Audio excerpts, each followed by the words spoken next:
मैं जेल से निकलते ही सीधे स्कूल पहुंचा। मैंने देखा कि डीन ऑफ स्टूडेंट्स ने मेरे बेटे पर एक किताब फेंकी और पूरे स्कूल के सामने उसे स्कूल से निकालने की कोशिश की। मेरा बेटा जैक, जो क्लास में सबसे आखिरी रैंक पर था, बिल्कुल भी परेशान नहीं दिख रहा था, लेकिन जैसे ही उसने ऊपर देखा और मुझे देखा, वह वहीं जम गया, क्योंकि उसने कभी नहीं सोचा था कि 7 साल बाद वह मुझे फिर से देखेगा। मैंने अपने बेटे को डांटा नहीं, बल्कि सभी टीचर्स और स्टूडेंट्स के सामने मैंने डीन से एक शर्त लगा दी। मैंने उससे पूछा कि मेरे बेटे को एक्सपेल होने से बचने के लिए कितनी रैंक चाहिए। डीन ने कहा कम से कम क्लास की टॉप 10 में। आसपास खड़े सभी स्टूडेंट्स हैरान रह गए, लेकिन मैंने बिना सोचे तुरंत हामी भर दी। मैंने कहा क्लास की टॉप 10 नहीं, बल्कि पूरी ग्रेड की टॉप 10 में। डीन और सारे स्टूडेंट्स दंग रह गए, यहाँ तक कि जैक की माँ और उसके सौतेले पिता को भी यह बात पूरी तरह बेवकूफी लगी, लेकिन किसी को अंदाजा नहीं था कि मेरी कही हर बात बहुत जल्द सच होने वाली है। मेरी 7 साल की गैर मौजूदगी ने जैक के दिल में मेरे लिए गहरी नाराजगी भर दी थी। उस समय वह यह नहीं समझ पाया था कि मुझे जेल क्यों जाना पड़ा। उसकी भरपाई करने के लिए मैं अपने बेटे को एक रेस्टोरेंट ले गया, लेकिन बढ़ती महंगाई ने मुझे यह एहसास दिला दिया कि मैं कितना कंगाल हो चुका हूँ। मेरे पास इतना भी पैसा नहीं था कि मैं अपने बेटे के लिए एक साधारण सा नूडल्स का कटोरा खरीद सकूं। उसी में मेरे सारे पैसे खत्म हो गए। मुझे समझ आ गया कि इस समय सबसे जरूरी चीज नौकरी ढूंढना है, ताकि कम से कम हम दोनों का पेट भर सके। खाने के बाद मैं अपने बेटे को एक जॉब फेयर में ले गया। मुझे लगा कि एक टॉप इंजीनियर के रूप में मेरी पृष्ठभूमि होने के कारण अच्छी नौकरी ढूंढना आसान होगा, लेकिन हकीकत मेरी उम्मीदों से कहीं ज्यादा कठोर निकली। न सिर्फ मुझे कोई नौकरी नहीं मिली, बल्कि मेरे कुछ पुराने स्टूडेंट्स जो कभी मेरे नीचे काम करते थे, उन्होंने मुझे पहचान कर खुलेआम मेरा मजाक उड़ाया और बुरी तरह अपमानित किया।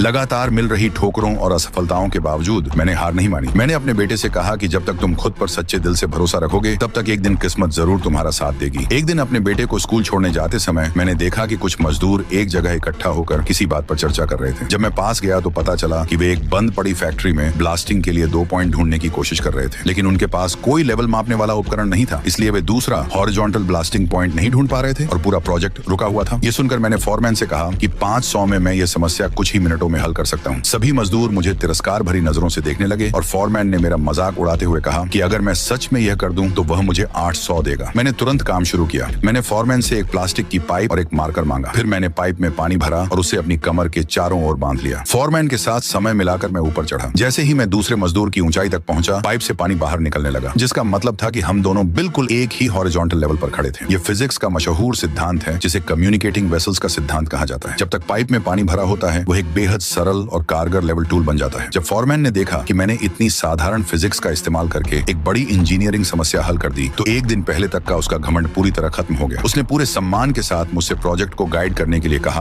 और बताया कि मैं अपनी कोई भी शर्त रख सकता हूँ। मेरा बेटा यह सब देख रहा था। उसने अपनी आंखों के सामने देखा कि कैसे ज्ञान इंसान को सम्मान दिलाता है, और उसके दिल में गर्व की भावना जाग उठी। उसी पल उसे यह भी समझ आ गया कि पढ़ाई और सीखने की असली अहमियत क्या होती है।